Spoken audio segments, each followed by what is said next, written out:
everyone. Once again, welcome back to our YouTube channel CS Ansar and this is CS Stuti Mahajan. तो आज के session में हम discuss करेंगे section 194T. Let's see.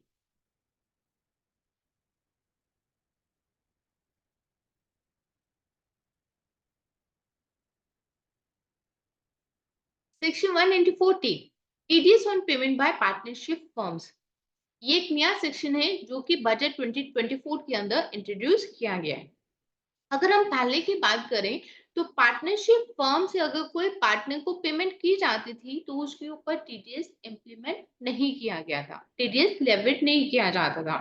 But budget 2024 के अंदर उन्होंने ये अनाउंस कर दिया कि अगर कोई पार्टनरशिप फर्म जो है पार्टनर को किसी भी तरह की पेमेंट करती है तो that is subject to TDS deduction under section 194T. तो उस केस में पार्टनरशिप फर्म क्या करेगी, उसका टीडीएस जो है वो डिडक्ट करेगी. अब टीडीएस कितने के ऊपर डिडक्ट होगा, अगर वो जो पेमेंट है वो 20,000 के ऊपर है. तो section 194T states that any payment, bonus, commission, interest और remuneration provided to a firm's partner.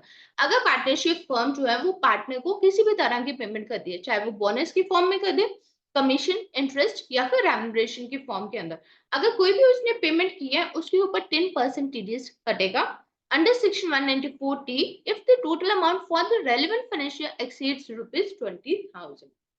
अगर वो टोटल अमाउंट जो है वो 20,000 के ऊपर है, दैट मीन्स उन्होंने जो आपको लिवरेज दी है सिर्फ 20,000 की दी है, तो 20,000 कुछ भी अमाउंट नहीं है. सो दैट मीन्स जितने भी आप पेमेंट्स करोगे वो 10% टीडीएस के अंदर डिडक्ट होंगे, कवर हो जाएंगे. And this new TDS requirement applies to a variety of payments made to the partners including salary, bonus, commission, interest and remuneration. और ये विद इफेक्ट फ्रॉम 1 अप्रैल 2025 से एप्लीकेबल होगा. सो दैट मींस 1 अप्रैल 2025 से अगर आप किसी भी तरह की पेमेंट जो है वो फर्म जो पेमेंट करती है, अगर पार्टनर को पेमेंट की जाती है तो उसके ऊपर 10% टीडीएस डिडक्ट करके ही पेमेंट की जाएगी. तो इसके जो की पॉइंट्स हैं हम एक बार इसको डिस्कस करते हैं. फर्म्स के अंदर कौन रहेंगे, firms included partnership firms and एलएलपीज under section 223. तो उन्होंने पार्टनरशिप फर्म के साथ साथ एलएलपी को भी कवर किया. To be deducted at the time of credit और payment whichever is earlier. जो हमारा टीडीएस का रहता है सेम इसके ऊपर भी एप्लीकेबल हो जाएगा. This section is applicable with effect from 1 अप्रैल 2025 से. एंड जो थ्रेशोल्ड लिमिट इन्होंने दी है दैट इज ओनली 20,000. 20,000 का मीनिंग ये रहेगा जैसे 20,000 के ऊपर हो गया तो जीरो फर्स्ट रुपी से ही उसके ऊपर टीडीएस जो है वो डिडक्ट किया जाएगा. तो टीडीएस का रेट जो है वो है 10% when aggregate payment crosses the threshold limit. तो TDS is applicable on the whole amount when a threshold limit is cross. जैसे आपकी 20,000 की लिमिट जो है वो क्रॉस हो गई तो सारे के सारे पेमेंट के ऊपर टीडीएस जो है वो डिडक्ट करना पड़ेगा. For example, if you pay a salary of ₹5 lakh to a partner, अगर फर्म जो है वो 5 लाख की सैलरी पार्टनर को देती है तो उस केस में टीडीएस जो है वो डिडक्ट करना होगा आपको 5 लाख के ऊपर, ना कि 4,80,000. आपको सिर्फ ये देखना है कि 20,000 से ऊपर इंक्रीज हो गया अमाउंट, दैट मीन्स आपको 5 लाख के ऊपर टीडीएस डिडक्ट करना है. अब पेमेंट कौन कौन सी है, सैलरी, रेम्युनरेशन, टीडीएस एप्लीकेबल होगा. कमीशन की फॉर्म में अगर आप पार्टनर को कोई पेमेंट करते हो then again TDS is applicable. Bonus है, टीडीएस एप्लीकेबल.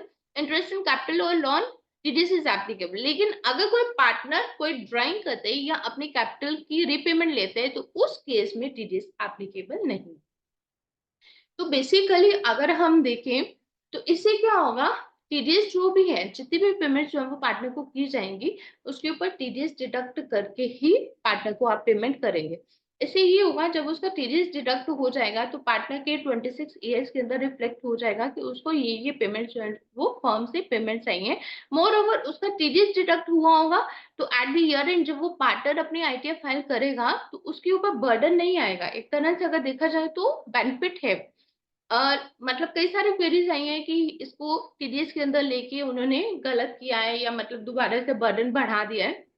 ठीक है कि आप लोगों का बर्डन बढ़ा है कि आप लोगों को 10 नंबर लेना पड़ेगा, 10 नंबर लेना पड़ेगा, टीडीएस के रिटर्न्स फाइल करनी पड़ेगी. बट अगर पार्टनर के पॉइंट ऑफ व्यू से देखो कि अगर उनकी सैलरी जो है इतनी, अगर तो एग्जम्पशन लिमिट के कम है देन इट्स ओके. लेकिन अगर वो एग्जम्पशन लिमिट से ज्यादा सैलरी पार्टनरशिप फर्म से विड्रॉ करनी है, तो उन केसेस में अगर देखा जाए तो उनका टीडीएस अगर टाइम टू टाइम डिडक्ट हुआ होगा तो आईटीआर फाइल करते हुए उनको दिक्कत नहीं आएगी, उनके ऊपर बर्डन नहीं आएगा कि उनको पूरा का पूरा जो इनकम टैक्स है उस समय पे करना पड़े। अब इस केस में इनकी कंप्लायंस क्या है?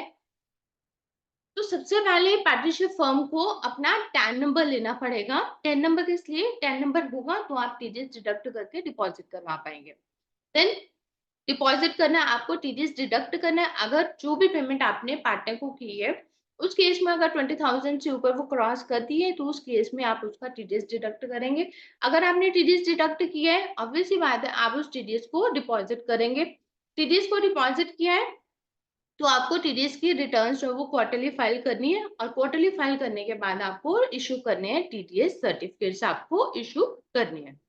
तो ये हमारे पास एक नया सेक्शन इंट्रोड्यूस किया है 194T, जो कि बजट 2024 के अंदर सीतारमन जी ने इंट्रोड्यूस किया है। उसी के थ्रू ये टीडीएस का जो सेक्शन है 194T ये एप्लीकेबल होगा विद इफेक्ट फ्रॉम 1 अप्रैल 2025 से। ठीक है, अभी इस साल में इसकी एप्लीकेबिलिटी नहीं बन रही है, अभी ये सेक्शन एप्लीकेबल होगा हमारा नेक्स्ट फाइनेंशियल ईयर से।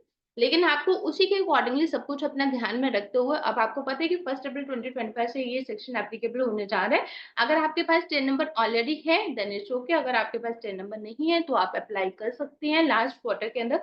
इस साल के लास्ट क्वार्टर में आप अपने 10 नंबर के लिए अप्लाई कर सकते हैं, सो दैट कि जब नेक्स्ट ईयर में आप टीडीएस डिडक्ट करें तो आपको वेट ना करनी पड़े, साथ में आप डिपॉजिट करके उसके रिटर्न्स भी क्वार्टरली फाइल कर पाए। तो इस सेक्शन के अकॉर्डिंगली अगर आप पार्टनर को किसी भी तरह की पेमेंट करती हैं तो उसके ऊपर 10% टीडीएस एप्लीकेबल रहेगा। तो आपको कोई भी पेमेंट करनी है 20,000 के ऊपर, अगर आप कोई भी पार्टनर को पेमेंट करती हैं, मेक इट श्योर कि 10% टीडीएस डिडक्ट करके ही आप पार्टनर के अकाउंट में पेमेंट करें। So this is all for the day. Thank you for watching this video. Please subscribe to our YouTube channel CS Sansar. Till then, stay tuned. Thank you.